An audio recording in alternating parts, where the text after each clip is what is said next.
늘 매주마다 보지만 반갑습니다.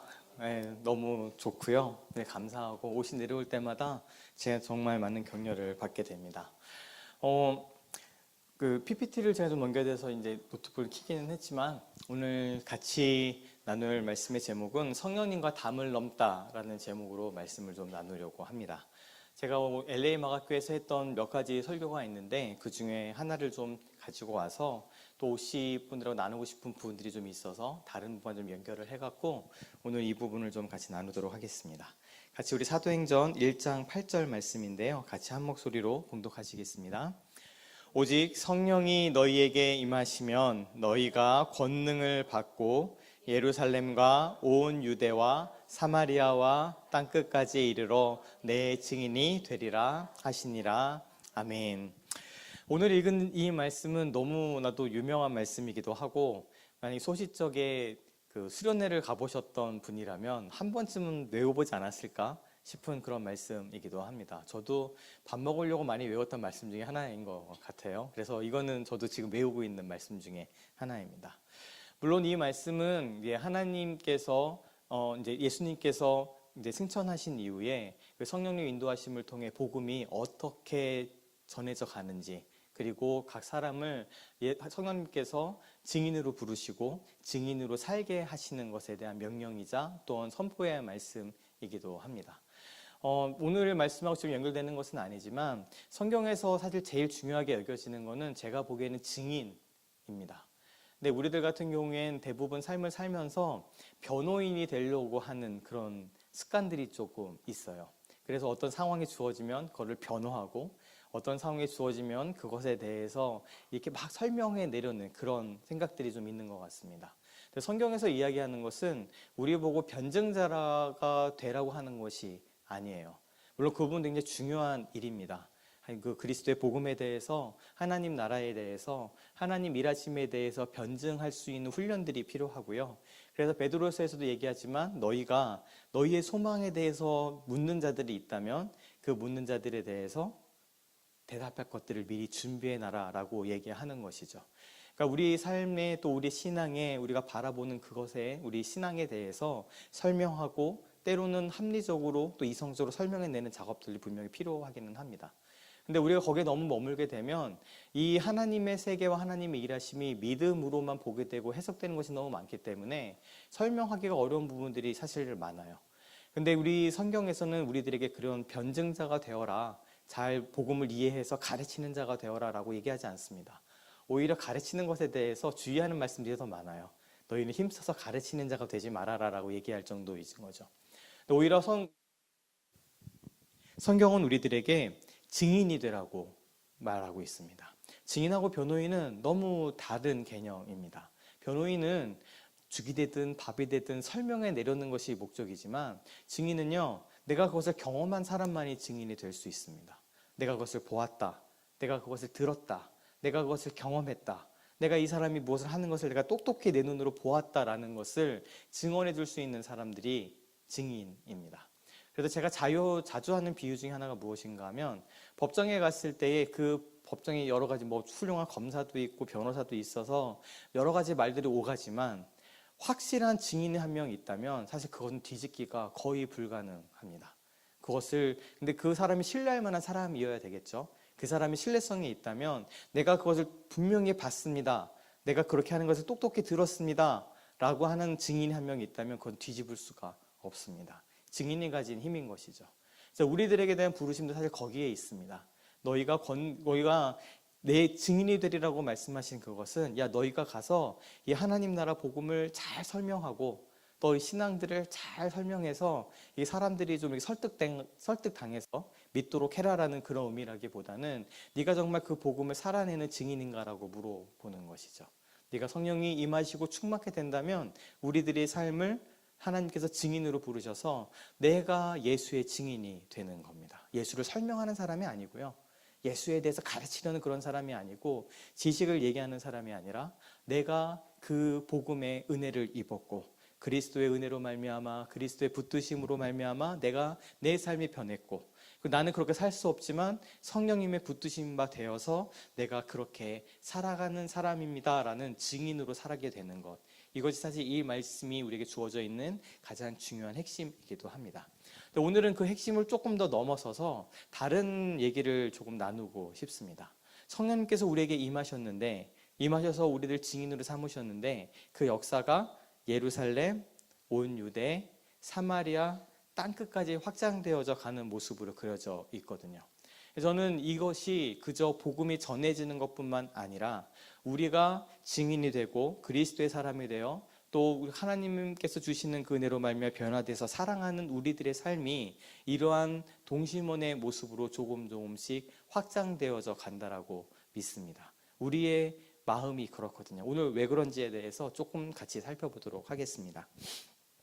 사람에게 있어서 절대 떼놓을 수 없는 것이 하나 있는데 저는 그 중에 하나가 착각이라고 생각을 합니다. 우리가 착각이라는 것이 결국 무엇인가요? 사물에 대해서, 어떤 현상에 대해서, 어떤 일어나는 일들에 대해서 자각하고 우리가 의식하는 바가 있는데 그것이 정확하게 일치하지 않는 거예요. 본질하고. 우리는 여러 가지 오감을 통해서 외부의 정보를 막 받아들입니다. 눈으로 보기도 하고 귀로 듣기도 하고 그리고 경험하기도 하는 많은 일들을 하고 있는데 이것이 실제 본질하고 똑같이 일치하느냐에 대해선 그렇지 않다라는 것이죠. 이것에 대해서 자주 하는 예가 뭐가 있냐면 착시현상이죠. 그런 거 가끔씩 유튜브나 인터넷 통해서 보셨을 거예요. 작대기 두 개가 그려져 있어서 아무리 봐도 저 두 개의 작대기의 길이가 달라 보이는데 진짜 자를 가지고 이렇게 대보면 그 길이가 똑같다던가 아니면 어떤 색깔이 너무 다른 색깔인데 나중에 그 색깔을 떼와서 다루 붙여보면 그 색깔이 똑같다거나 이런 착시현상에 대한 글들을 한번 보신 적들이 몇 번 있으실 겁니다. 사람이 가지고 있는 불완전함 때문인 거죠. 우리가 그런 여러 가지 정보를 종합해서 이것은 이런 결론이야 라고 우리가 결론을 내리는데 그 결론이 불완전하고 원래 있는 현상하고 또 원래 있는 본질하고 달라지는 것들을 우리가 많이 경험합니다. 그래서 사람에 대해서 이런 것뿐만 아니라 잘 지칭하는 말 중에 뭐가 있나요? 인간은 착각의 동물이다라는 말을 꼭 여러 군데에서 듣는 우리가 자주 들었던 말 중에 하나가 될 겁니다. 근데 저는 신앙생활에 있어서도 우리 믿음의 여정에 있어서도 이러한 부분이 굉장히 분명하게 드러난다라고 생각합니다. 우리가 일상생활을 하면서도 착각하는 일들이 많죠.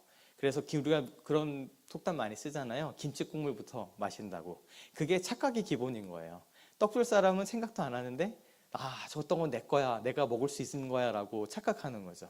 저 사람이 나한테는 관심이 요만큼도 없고 그냥 지나가다가 뭐 웃긴 일이 있어서 나를 보고 살짝 웃었는데 난 착각하는 거죠.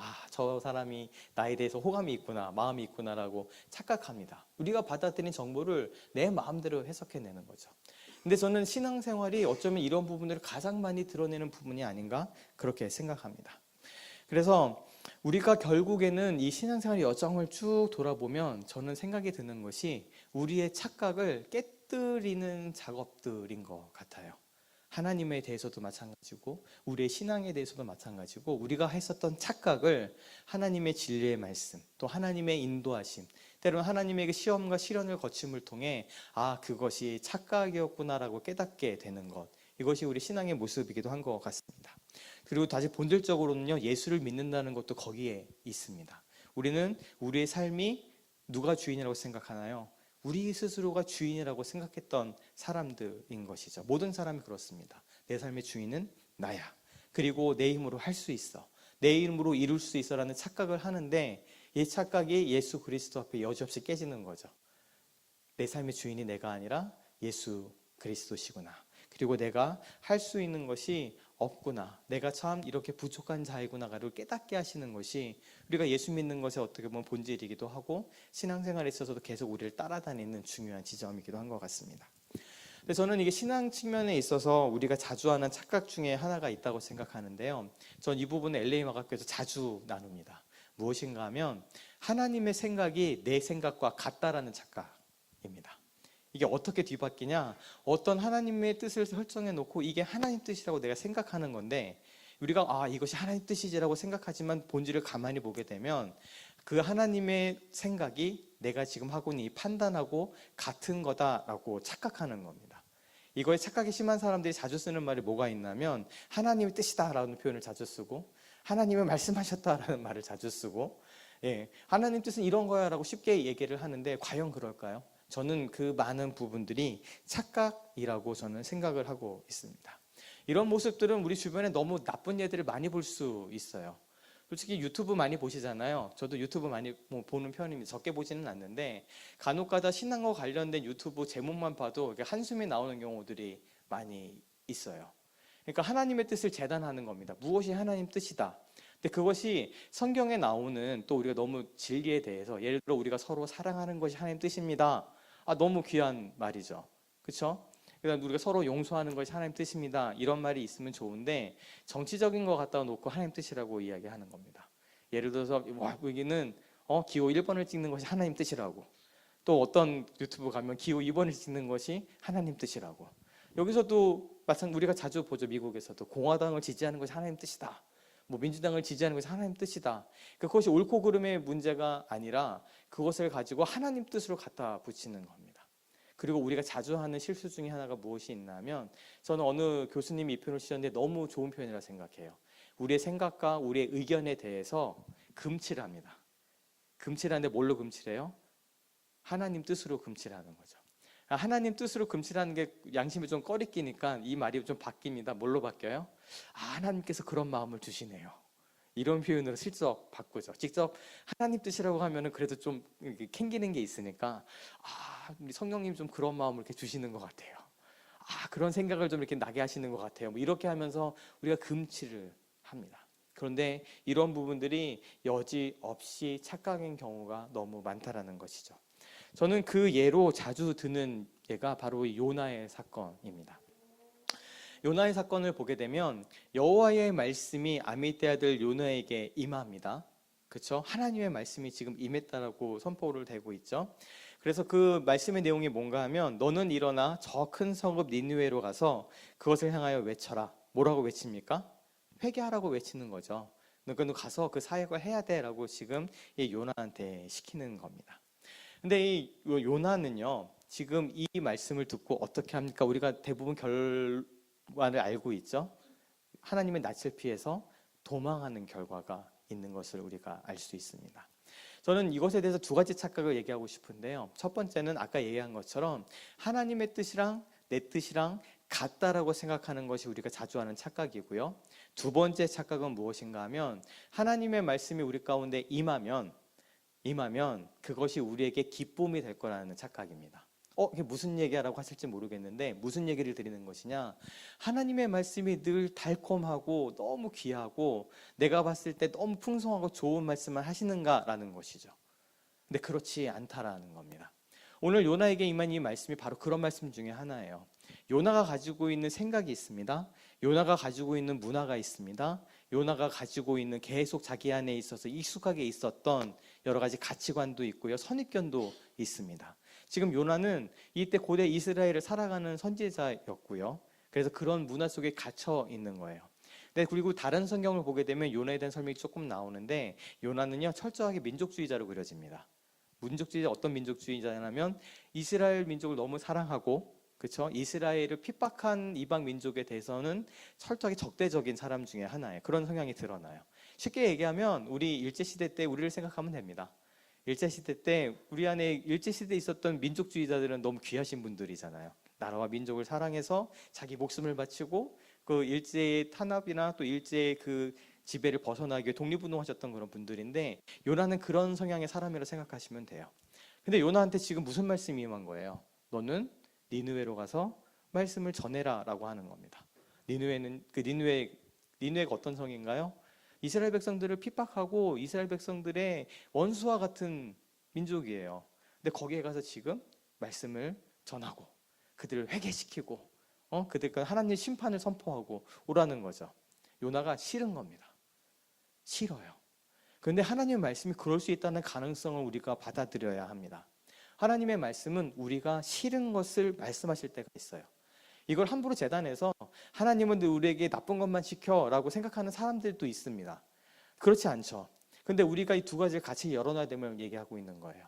제가 처음에 선교 훈련을 받을 때 선교사 증후군이라는 게 있다고 들었습니다. 그게 뭔가 하면은 만약에 내가 전기 만지는 걸 너무 좋아하는 사람이에요. 그러면 하나님께서 나를 아프리카 오지로 선교를 보낼 거야. 내가 추운 거를 너무 싫어하는 사람이에요. 그러면 하나님께서 나를 시베리아나 러시아 같은 데 선교를 보내실 거야 라고 재단하는 생각입니다. 그러니까 뭔가 힘들고 고통스러워야지만 하나님 뜻이라고 생각하는 이런 증후군이 있다고 얘기하더라고요. 근데 그런 것이 잘못된 생각이기는 하지만 거꾸로 반대의 생각을 갖는 것도 사실 건강하지는 않다라는 겁니다. 하나님의 말씀은 우리에게 꿀과 같은 것이고 우리를 사랑하는 말이고 예레미야서의 선포처럼 너희를 향한 나의 생각은 내가 하나니 재앙이 아니라 평안이고 장래일에 소망을 주는 일이 맞습니다. 그런데 하나님께서 때로는 그 사랑하는 자들에게 일을 시키고 부르시며 소명을 주실 때 그것이 우리 안에 기쁘고 혹은 감사한 것만은 아니라는 거죠. 어쩔 때는 내가 죽기보다 싫은 그 일을 하나님께서 말씀하실 때가 있습니다. 우리가 성숙하면 성숙할수록 이런 가능성을 받아들이게 되죠.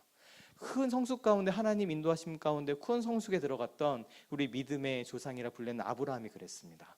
아브라함에게만 하나님의 말씀이 무엇이었나요?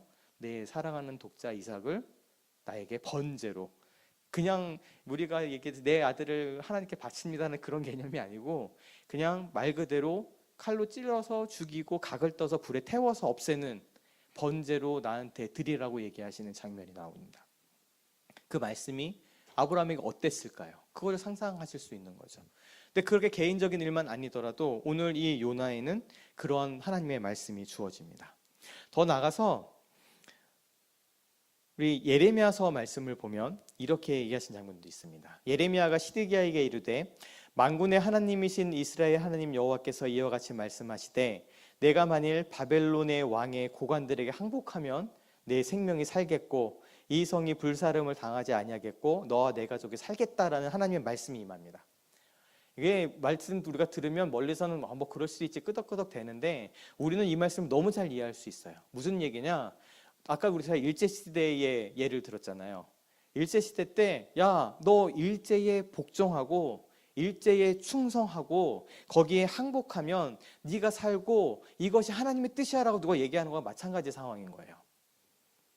근데 우리가 만약 그때로 돌아간다고 생각해서 누군가 그렇게 얘기한다면 우리가 뭐라고 얘기하겠습니까?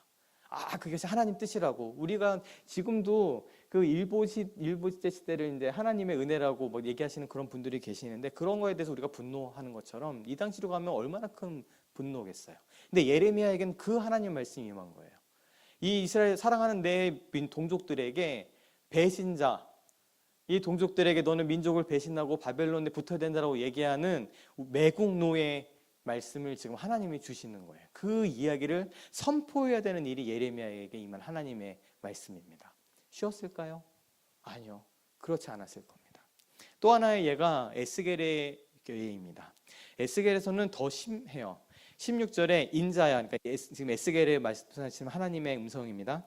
내 눈에 기뻐하는 것을 한 번 쳐서 빼앗으리니 너는 슬퍼하거나 울거나 눈물을 흘리거나 하지 말며 죽은 자들을 위하여 슬퍼하지 말고 조용히 탄식하며 수건으로 먹이를 동이고 막 얘기를 해요. 초상집에서 음식물을 먹지 마라까지 나옵니다.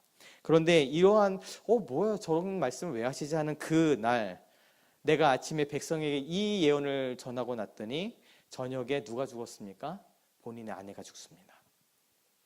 내 아내가 죽었으므로 내가 명령대로 행하였다고 얘기하는데 한 줄 내가 명령대로 행하였다고 얘기하는데 이게 지금 말이 되는 얘기라는 거죠. 내 사랑하는 아내가 죽었는데 너는 슬퍼하거나 울거나 눈물도 흘리면 안 돼. 슬퍼하지도 말고 심지어 초상집에서 다른 사람이 아니에요. 내 아내의 초상집에서 너는 음식도 먹지 말고 조용히 탄식만 하지 슬퍼하거나 눈물도 흘리지 말아라고 이야기하시는 겁니다. 이해할 수 있으시겠어요? 아니요. 이해할 수가 없을 겁니다. 실제로 이 명령대로 행했을 때 에스겔의 주변에 있는 사람들이 뭐라 생각했을까요? 우리가 잘 쓰는 상투적인 말이 있죠.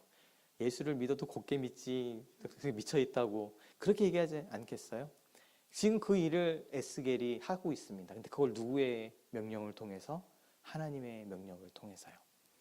이 사건은요, 우리에게도 하나님께서 그렇게 말씀하실 때가 있다는 가능성을 열어두면서 동시에 내가 이해하지 못하는 다른 사람들의 사역에 대한 눈을 넓혀주는 일을 합니다.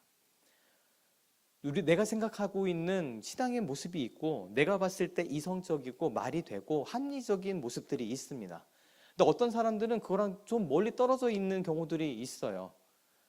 그런데 우리가 거기에 대해서 함부로 판단하지 말 것에 대해서 우리 주는 말씀이기도 합니다.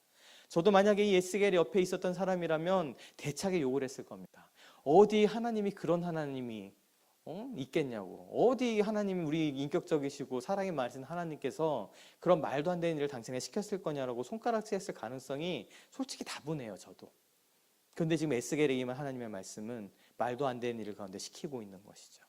그리고 저는 신앙이 조금 성장하고 시야가 조금 넓어지면서 이런 사람들이 실제로 있다는 것을 많이 발견하는 겁니다. 또 특별히 하나님 앞에서 어려움을 겪는 사람들도 있고요. 어느 사람들은 우리는 이해할 수 없지만 또 우리가 다 판단할 수는 없지만 정말 하나님의 이끄심, 정말 성령님의 이끄심을 통해 그 삶을 부르시고 그렇게 살아가도록 하시는 사람들이 있다는 것들을 우리가 보게 돼요. 좀 다행스러운 게 여기에 대한 우리가 같이 공유할 수 있는 예가 옛날에 한국에 있었습니다. 아마 다 들어보셨을 건데 최춘선 할아버지라는 분 기억하실지 모르겠어요. 그러니까 맨발의 전도자라고 불리는 이 최춘선 할아버지라는 분이 등장해서 이 부분에 대한 사람들 생각을 많이 깬 겁니다.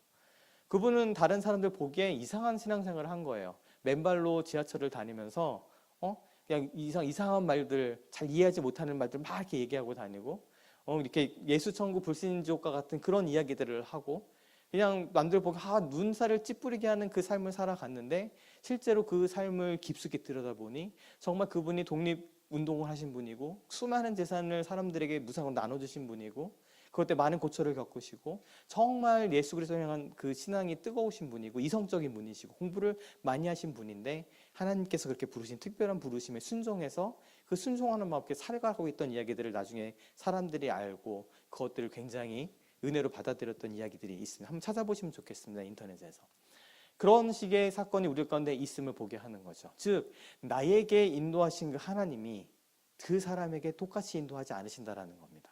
어느 누구는 하나님께서 정말 사랑하시는 사람들은 또 하나님께서 정말 그 부르신 가운데 부르신 그 사람들은 우리의 생각과 다르게 하나님께서 부르시고 말씀하실 때가 있다라는 것이죠.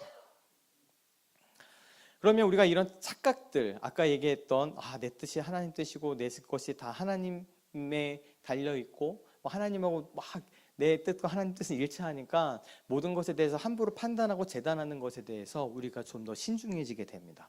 그리고 나의 생각을 뛰어넘으시고 나의 문화를 뛰어넘으시고 내가 지금까지 신앙생활해 왔던 그 바운더리를 뛰어넘으시는 하나님에 대해서 우리가 보게 되는 것이죠.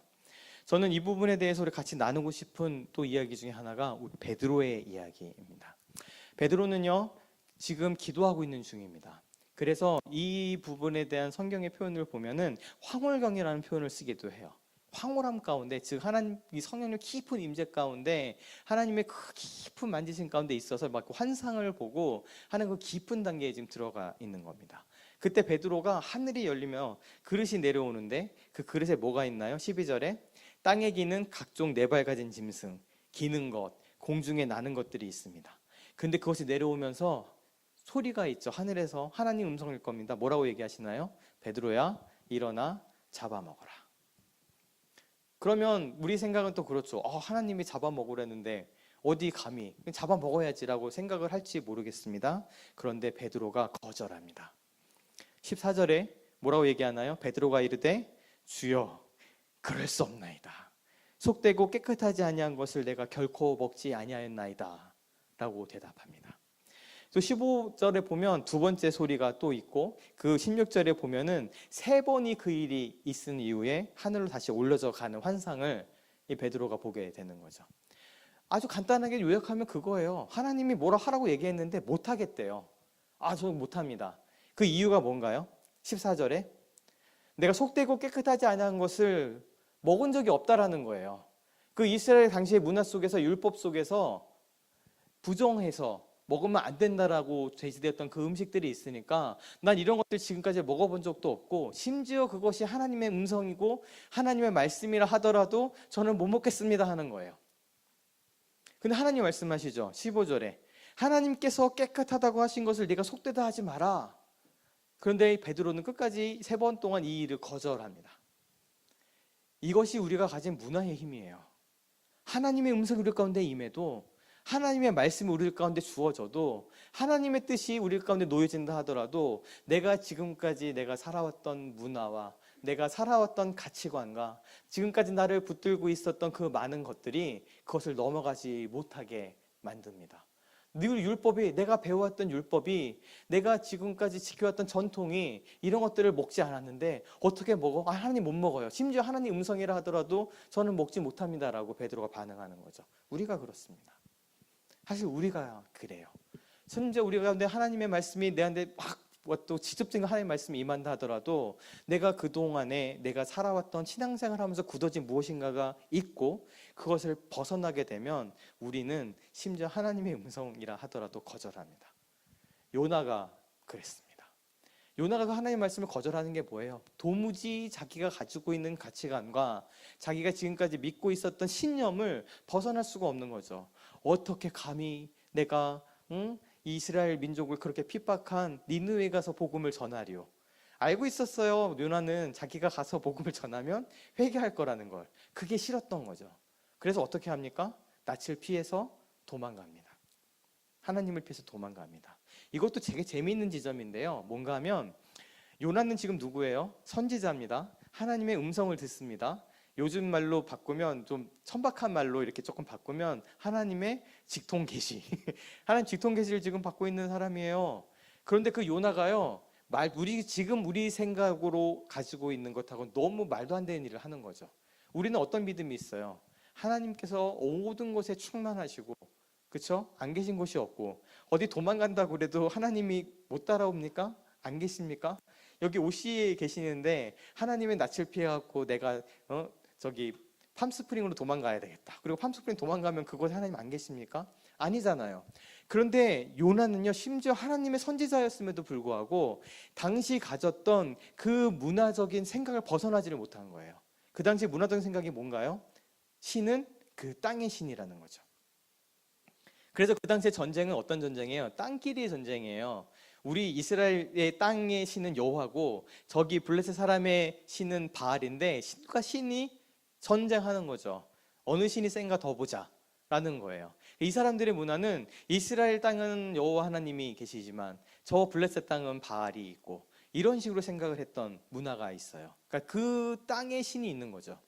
그러니까 지금 요나는 그 당시 그 문화에 붙잡혀 있는 거예요. 내가 하나님의 낯을 피해서 다시스로 가서 도망가면 그곳은 하나님이 미치지 못하고 그쪽엔 나를 찾지 못할 거라고 하는 착각입니다. 지금 생각하면 말이 안 되잖아요. 그런데 심지어 이 선지자라고 얘기하는 요나가 그 일을 하는 거죠. 왜요? 요나가 살아갔던 그 당시의 문화, 요나가 살아갔던 그 당시의 생각, 그 당시 가지고 있었던 보편적인 가치관이 그를 붙들고 있는 겁니다. 이건 우리 이 기독교 역사를 통해서도 계속 발견되는 지점이에요. 지금은 노예제도에 대해서 그게 어떻게 하나님 뜻이라고 얘기하지만 노예제도가 만연했던 때에는 노예제도는 하나님의 뜻이었어요. 봐라, 성경에도 노예도 나오고 노예에 대해서 법도 있는데 어떻게 노예제가 하나님 뜻이 아니야라고 생각하는 거죠. 그 당시 문화에 묶여 있는 겁니다. 옛날에 미국에 있었던 중요한 주제 중에 하나가 과연 흑인에게도 영혼이 있는가였어요. 흑인은 사람인가? 흑인도 하나님이 구원하시나? 지금 생각하면 말도 안 되는 얘기잖아요. 그런데 그 당시에 통용됐던 이유는 그 당시 사람의 문화 속에 갇혀 있기 때문에 그래요. 그리고 우리는 우리의 연약함 때문에 나의 가치관과 문화와 그리고 지금 사회가 같이 공유하고 있는 같이 우리가 붙들고 있는 여러 가지 담론에 사로잡히고 그것을 통해서 투영하면서 보게 된다라는 것이죠. 이것이 우리가 가진 한계라는 것을 인식할 필요가 있습니다. 제가 너무 큰 이야기만 했지만 조금 작은 개인적인 이야기로 줄이면 사실 우리도 마찬가지입니다. 여기 계신 한 분 한 분이 사실 신앙생활을 해오신 방법들이 좀 다르실 거고요. 문화도 다르실 거예요. 아주 전통적인 보수적인 장로교에서 자라신 분도 계실 거고 오순절 우리 순복음에서 자라신 분도 계실 거고 이민 와서도 마찬가지일 거고 다만 우리 안에 공유되는 것이 마음이 가난한 사람들의 교회에 함께 묶여 있기는 있지만 여기까지 인도하셨던 방법과 흐름과 지금까지 길은 한 분 한 분마다 다 다를 수밖에 없습니다. 그런데 우리가 이 가운데 하나로 묶여져 있는 이유가 무엇인가요? 최소한 여기 앉아 계신 분이 더 중요한 것이 내가 가졌던 신앙의 색깔, 내가 가졌던 신앙의 성향이 중요한 것이 아니라 예수 그리스도가 이 마음이 가난한 사람들의 교회의 머리가 되시고 그분이 주시는 은혜 가운데 성령의 매는 줄로 우리가 하나 될 수 있다라는 것을 믿기 때문에 이 자리에 앉아 계신 줄 믿습니다.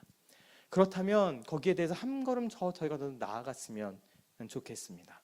우리가 가지고 있는 착각들, 그리고 내가 가지고 있었던 신앙적인 색깔과 습관들과 내가 가지고 있었던 색깔이 유일하다라고 생각하는 것들을 여기 계신 분들 벗어났다고 생각을 하지만 한 번 더 높아지면서 말씀을 드리고 싶은 거죠. 그것을 벗어나실 필요가 있습니다. 그것이 가장 단적으로 드러나는 예가 사도행전에 있었던 초대교회 사건입니다. 유대에 있는 사도들과 형제들이 이방인들도 하나님의 말씀을 받았다 함을 들었더니 놀라운 일이 지금 생긴 거죠. 그렇죠? 유대에 있는 사도들과 형제들이 있는데 이 유대인들뿐만 아니라 누구에게도요? 이방인들에게도 이제 성령님께서 임하시고 그들이 하나님의 말씀을 받는 일들이 일어나게 됩니다. 우리가 아까 봤던 베드로의 사건이 그 사건이죠. 그 환상이 왜 있었어요? 그 이후에 고넬료에게 하나님 말씀하셔서 베드로를 부르게 하시고 그곳에 성령이 임하심을 통해서 베드로가 깨닫게 됩니다. 그때서야 뭐라고 깨닫나요? 아, 하나님께서 그런 환상을 나에게 보여주신 이유가 이것 때문이었구나. 내가 이제 드디어 이 성령이 유대인들께뿐만 아니라 이방인에게도 임하고 그들 가운데 성령이 함께하고 계심을 깨닫게 됩니다. 그리고 그들에게 세례를 주는 일들이 일어나게 되죠. 이런 일들이 이런 것들이 막 일어나서 이것들이 교회의 기쁨이 되어야 될 것 같은데 이 사람들이 그것이 중요하지 않아요. 더 중요한 것이 무엇인가 하면 2절에 베드로가 예루살렘에 올라갔을 때에 할례자들이 비난하는 겁니다. 지금 이 이방인들에게 성령이 임하고 하나님 말씀이 임한 놀라운 소식이 있는데 그게 중요하지 않아요. 더 중요한 것은 3절에 네가 무할례자 집에 들어가서 밥 먹었다고. 어떻게 우리 유고한 전통과 이 문화와 하나님 주신 율법을 어기고 네가 어떻게 무할례자의 집에 들어가서 함께 먹을 수 있느냐라고 힐난하는 거죠. 우리 안에 있어서는 이것이 더 중요한 문제로 다가오는 경우가 많기 때문에 그래요. 이 가운데 하나님 말씀이 있는가? 이 가운데 정말 진리의 말씀을 선포되는가? 그거보다는 요즘 저희 교회는 안 그렇지만 다른 교회에서 밥이 맛있는가? 이런 거 중요하잖아요. 내가 갔을 때 같이 교제하는 사람들이 조금 있는가? 거기에서 말이 통하는 사람이 있는가? 내가 가지고 있는 수준하고 좀 맞는가? 그 교회는 이 뭐가 없다고. 이런 식으로 판단하는 것들을 보면 중요하지 않은 문제들이 그게 중요한 문제로 자리 잡고 있는 거죠. 지금 이방인들에게 말씀이 간 것보다 더 중요한 건 네가 무할례자 집에 가서 밥 먹었다는 게 지금 더 가슴을 칠 일인 거예요.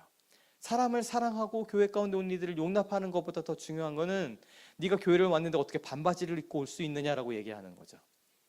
실제로 저 고등학교 때 제가 아는 어떤 제 친구가 그렇게 당했어요. 반바지 입고 교회 가서 쫓겨났어요. 어디 주일 예배 들어오는데 반바지 입고 들어오냐고. 그것이 더 중요한 것. 그리고 우리가 그것에 아주 나쁜 예들을 많이 보잖아요.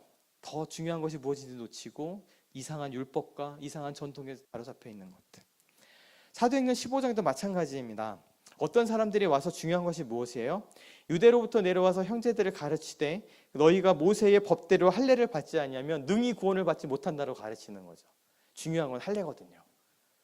할례를 받아야지. 구원은 예수님의 은혜, 말씀 다 필요 없고 할례를 받아야 돼. 할례 받아야지 구원을 받을 수 있어라고 가르치는 사람들이 생겨납니다. 그래서 이것 때문에 분쟁이 일어나고 이것 때문에 그 교회 가운데 여러 가지 다툼이 일어납니다. 그런데요, 이 부분은 이제 다른 어떤 목사님의 인사이트를 제가 얻어온 거기는 하지만 이 부분의 중요한 통찰이 무엇인가 하면은 사람들이 하나님의 말씀을 궁리해서 막 연구해서 나오는 그것이 교회를 변화시키지 않습니다. 이 교회가 초대교회가 이렇게 이방인의 교회로 이 복음이 아까 본 것처럼 유대와 사마리아와 땅끝까지로 전파되는 그 과정을 보게 되면 이러한 진통들이 있어요. 이러한 진통들이 근데 대부분이 가지고 있었던 그 문화와 나의 생각과 나의 가치관을 하나님께서 깨부시는 것을 통해서 이 교회들이 확장되어져 가고 성령님이 일하시는 것들을 발견하게 됩니다. 오늘의 이 사건도 바로 그 사건인 거죠. 그래서 어떤 일이 있어요? 7절에 보면 많은 변론이 막 있는 거예요. 할례를 당연히 하나님께서 아브라함을 통해 주신 언약, 그 할례를 받지 않으면 하나님의 자녀, 하나님의 그 후손이 아닌 하나님의 믿음의 후손이 아니니 구원을 받을 수 없지라고 얘기하는 쪽서부터 아니야, 구원은 그런 거 상관없어, 믿음으로 얻는 거야, 이런 두 가지 목소리가 계속 부딪히며 서로 변론을 했을 겁니다. 네, 변론 끝에 베드로가 무슨 이야기를 하나요? 베드로가 일어나야 말하되 형제들아 너희도 알거니와 하나님이 이방인들로 내 입에서 복음의 말씀을 들어 믿게 하시려고 오래전부터 너희 가운데서 나를 택하시고 또 마음을 아시는 하나님이 우리에게와 같이 그들에게도 성령을 주어 증언하시고 믿음으로 그들의 마음을 깨끗이 하사 그들이나 우리나 차별하지 아니하셨느니라고 선언합니다. 베드로가 이 이야기를 할 수 있었던 이유가 무엇인가요? 베드로가 고넬료란 사건을 겪었기 때문입니다. 그렇지 않았다면 베드로도 도작에 내려오면서 먹으라 했을 때 먹을 수 없습니다라고 얘기하는 그곳에 있어서 사실 베드로는 실제로 그 부분에 대해서 좀 보수적인 사람이었어요. 그래서 옛날에 바울하고도 치고받고 싸우고 바울이 막 뭐라 그러기도 했어요. 어떻게 베드로 네가 그럴 수 있냐고. 근데 베드로가 여기서 담대하게 이렇게 얘기할 수 있었던 이유는 고넬료의 사건이 있었기 때문입니다. 그래서 이들에게도 어떻게 우리와 같은 이런 조상도 우리도 능히 매지 못했던 율법, 그 멍에를 지우게 하겠느냐? 아니야. 그들은 우리와 똑같이 예수의 은혜로 구원을 받는 줄을 내가 믿는다라고 선언합니다. 그리고 이러한 이야기를 통해서 이 예루살렘 교회는 어마어마한 결정을 합니다. 이방인들에게 율법을 지키라고 강요하지 않는 거예요. 본인들은 그 율법을 지켜나가고 있지만 더 중요한 건 그것이 아니라 예수 그리스도를 믿는 믿음인 것이고, 다만 몇 가지 우상을 섬기는 것, 음행하는 것, 피를 먹는 것, 이런 것들만 제외하고 나머지 율법에 대해서 자유케 하는 놀라운 간용을 보여주는 것이 예루살렘의 교회입니다. 우리에게 낯선 것들이 계속해서 오게 되는 거예요. 교회의 역사는 그래 왔습니다. 우리 가운데 우리는 가만히 있으면 너무 좋아요. 아, 좋아라고 이 신앙생활하기가 너무 좋아요. 저 오시마가교도 마찬가지예요. 저 오시마가교회 이 식사 시간을 너무 사랑합니다. 와서 우리 남자 성도님들, 여자 성도님들 딱 떨어져, 왜 그걸 따로 앉는지 잘 모르겠지만 따로 앉아서 그래도 그 가운데 나눠지는 이야기들, 특히 우리 그 여자 성도님들 말씀 읽고 기도하는 모습 보면 뭉클뭉클해요. 그리고 저희 그 남자 성도님들 같이 모여서 저도 너무 좋은 건 이야기가 우리 안에 당연히 필요한 사회적인 생활적인 이야기는 많이 나누지만 그러면서 끊임없이 믿음의 이야기들이 나눠지고 있습니다. 너무 좋죠. 우리끼리 있으면 너무 좋아요. 이것을 깨뜨리고 싶지 않아요. 근데 여기에 누가 낯선 사람이 하나 껴들어오면 좀 불편해요. 내가 저 사람 잘 알지도 못하고 저 사람 어떤 성향인지도 모르겠는데 내가 이런 얘기 해도 되나? 이런 생각도 들고, 전에 여기 사람들끼리는 웃으면서 이런저런 얘기 하다가도 누가 모르는 사람이 껴들어오면 이야기가 좀 그렇죠. 그렇게까지 얘기 못하죠. 조금 이렇게 또 나를 어떤 사람으로 볼까 해서 약간 무게도 잡아야 되고, 옛날에 철렁거리던 사람도 안 철렁거리고, 그거에 대해서 엄청난 강점이 우리 이찬영 목사님이십니다. 절대 그런 거 없으시죠.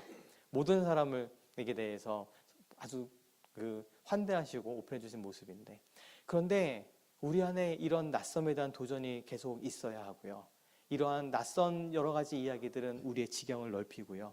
하나님께서 그러한 사건들을 통해서 우리들을 더 서로 사랑하고 용납하게 하십니다. 사실 하고 싶은 이야기가 더 많은데 여기서 각설하고요. 저는 그래서 이렇게 나아가는 것에 우리 안에 있는 많은 담들이 있음을 먼저 얘기하고 싶었던 겁니다. 안 그런 것 같지만 우리는 우리들마다 다 담을 가지고 있습니다. 그리고 교회뿐만 아니라 우리가 살면서도 그 담을 내가 넘어가는 걸 별로 좋아하지 않고 누군가 그 담을 넘어오는 것도 그닥 반기지 않아요. 우리는 늘 익숙한 것에 머무른 걸 좋아하기 때문에 그렇습니다. 그리고 우리 이런 익숙함이 계속되었을 때에 아무것도 하지 않고 난 익숙함이 저거 머무른 사람들을 우리가 마지막에 그 사람 지칭하는 말이 하나 있죠. 그것이 무엇입니까? 꼰대입니다. 꼰대, 사실은. 그런데 하나님의 일하심도, 교회가 성장하는 것도, 그리고 하나님께서 초대교회를 통해 일하셨던 방법도 보게 되면은 그 담을 계속해서 넘게 하십니다.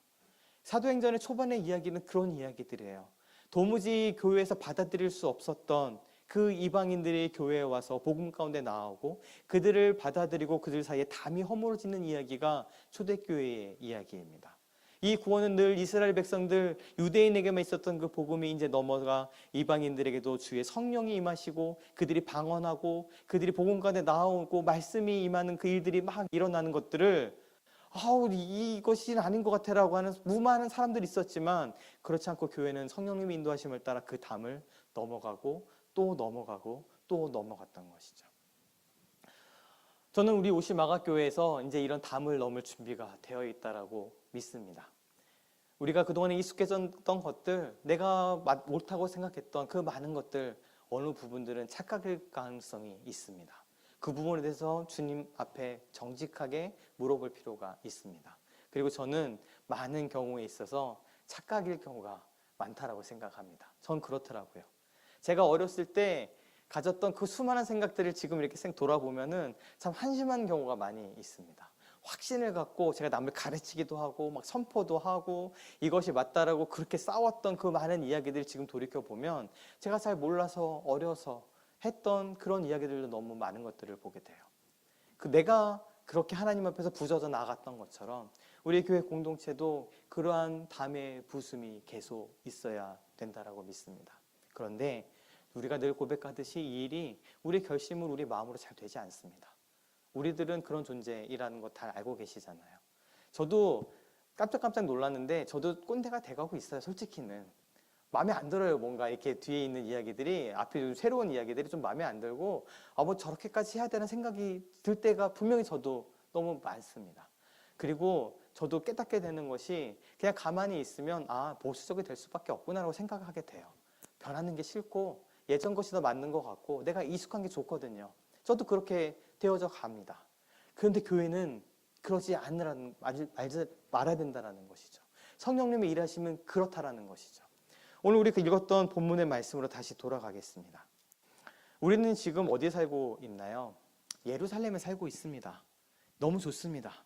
여기에는 예배도 있고 내가 익숙한 제사도 있고 그리고 같이 이 율법부에 머물러 있고 같이 신앙생활을 했던 나는 익숙한 사람들이 있고 여기서 내가 안전한 것 같고 내가 아는 것들이 통하고 또 다른 사람들 하는 얘기도 내가 아는 것 별반 다르지 않고 너무 좋습니다. 그런데 성령이 우리 가운데 임하시고 우리가 권능을 받게 되면 이제 우리의 증인됨이 또 우리의 지경이 다시 유대로 넓어집니다. 근데 이 유대도 아시다시피 이스라엘 유대 막 갈라져갖고 한참 저거거든요.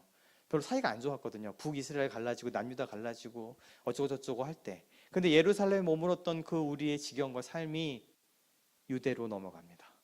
그리고 그 다음에는 개라고 얘기했던, 심지어 여행 가면서 스쳐 지나가지도 않았던 그 사마리아에까지 그 지경이 넓어집니다. 그리고 결국 우리의 지경이 땅 끝, 내가 갈 수 없는 그곳인 거죠. 어떻게 보면 나는 생각도 안 해봤던 그곳인 거죠. 근데 그곳까지 성령님께서 우리를 이끄십니다. 제가 알고 있는 찬양 중에 그런 가사가 있는 찬양이 있습니다. 주님의 그 깊은 사랑이 나를 이끄시는데 내가 갈 수 없는 그곳으로 나를 이끄신다라는 찬양의 가사가 있거든요. 그와 비슷한 이미지를 저는 떠올리곤 합니다. 우리는 덤을 넘을 수가 없습니다. 넘기도 싫어합니다. 그런데 오직 성령이 우리 가운데 임하시면, 성령이 우리를 이끄신다면, 성령이 우리 오시마가교회를 이끄신다면 우리는 그 담을 넘어갈 수 있습니다. 나는 못 갑니다. 나는 유대 가기 싫어하고 안 갈 겁니다. 사마리아 생각하기도 싫습니다. 땅끝 그런 게 있는지도 몰랐습니다. 그런데 그곳으로 성령님께서 우리를 이끄십니다. 그리고 그 담을 넘어가기를 원하십니다. 저는 이제 오시마가교회가 이제 우리 안에 있는 이 놀라운 이 하나됨과 끈끈함과 이 공동체성이 담을 넘어가기 시작하면 좋겠습니다. 이제 이곳에 새로운 사람들이 오고 또 새로운 성도님들이 합류하고 더 우리끼리도 담을 많이 넘어야 돼요. 사실은 우리 안에 있어서 얘기하다 보면 부딪히고 아닌 것 같은 생각하는 분도 분명히 있을 겁니다. 하나님에 대해서 뭔가 얘기했을 때 나는 그런 하나님 만난 적 없는데 라고 생각하실 수도 있겠습니다. 하지만 하나님께서는 그 모든 것들을 다 포괄하셔서 성령의 매는 줄로 하나로 묶어주십니다. 머리 대신 그리스도, 그 안에서 우리가 서로 하나로 하나로 상합돼서 연결되어서 하나로 있는 것이죠.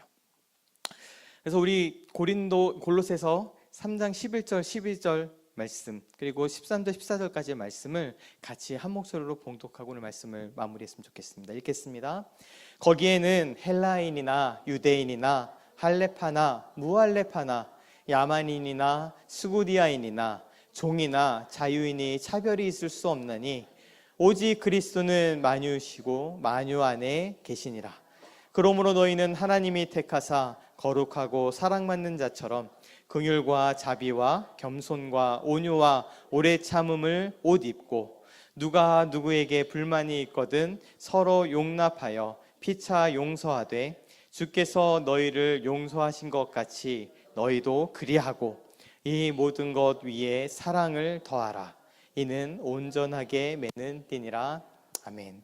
우리는 이렇게 못하죠. 성령님과 같이 한번 넘어갔으면 좋겠습니다. 우리 안에 성령이 충만하시고 성령이 우리를 이끄신다는 이야기는 이 담을 넘게 하시고 결국 예루살렘에 머물러 있는 우리들을 그 땅끝까지 인도해 주실 줄 믿습니다.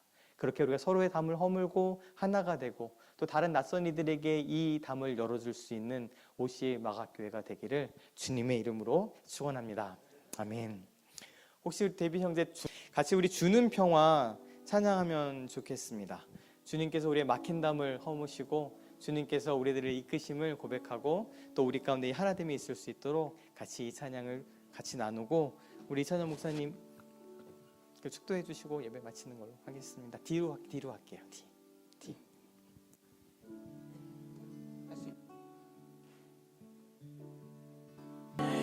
염려 다 맡기라. 주가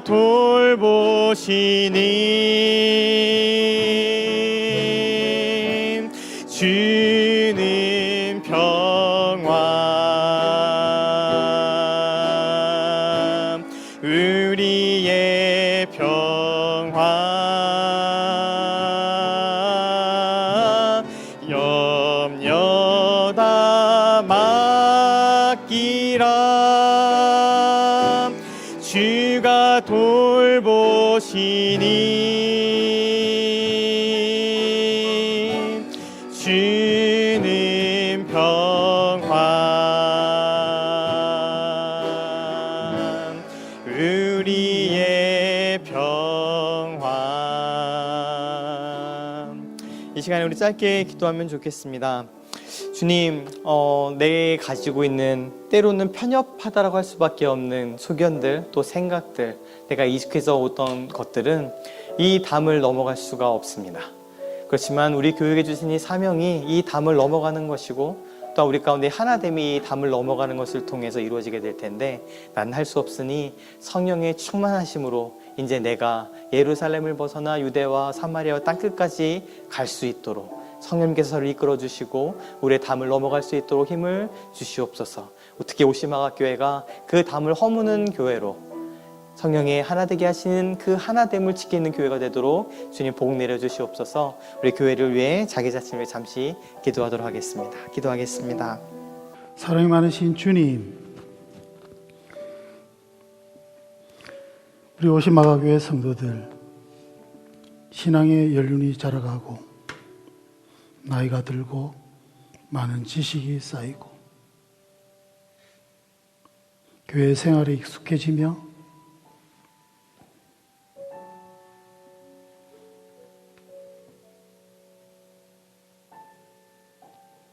나의 생각대로 하나님을 만들거나 나의 생각대로 하나님을 해석했던 모습이 있다면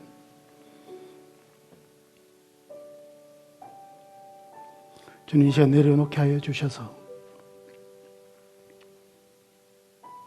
어린아이와 같은 마음 주셔서 그저 예수 그리스도 앞에서 즐거워하며 예배하며 콧물 흘리며 눈물 흘리며 그저 예수 그리스도를 사랑하는 마음으로 그 마음으로 살아가게 하시고 이웃을 대하게 하시고 섬기게 하옵소서.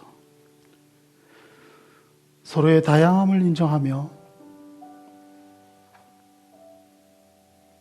나보다 남을 낮게 여기는 마음으로 살게 하여 주실 때에 지금 우리 속에 하나님이 주신 사랑과 평안이 있게 하여 주시고 그 진리가 무엇인지 단지 지식적인 것이 아니라 우리 삶을 통하여 표현되게 하여 주시옵소서. 오직 머리 대신 예수 그리스도로 일치되는 교회로 또 한 걸음 한 걸음 자라가게 하여 주시고 때로 넘어지고 때로는 오늘 주신 말씀을 잊어버리고 또한 잃어버려서 실족할 때 있겠사오나 그마저도 합력하여 선을 이루신 주님을 바라보며 다시 일어서는 꿋꿋이 나의 이름이 아니라 예수의 이름으로 당당하게 다시 일어나며 다시 도전하며 다시 용기를 가지고 걷는 믿음의 오시마가 교회 되게 하여 주시옵소서. 지금은 우리 구주 예수 그리스도의 은혜와 하나님의 영원하신 헤세드 사랑과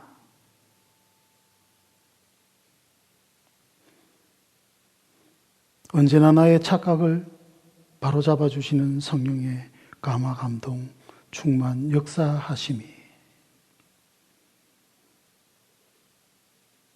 주님 안에서 늘 어린아이와 같은 신앙으로 살아가길 원하는 우리 오시마가교회 성도들 머리 위에 지금으로부터 영원히 함께 있을지어다. 아멘.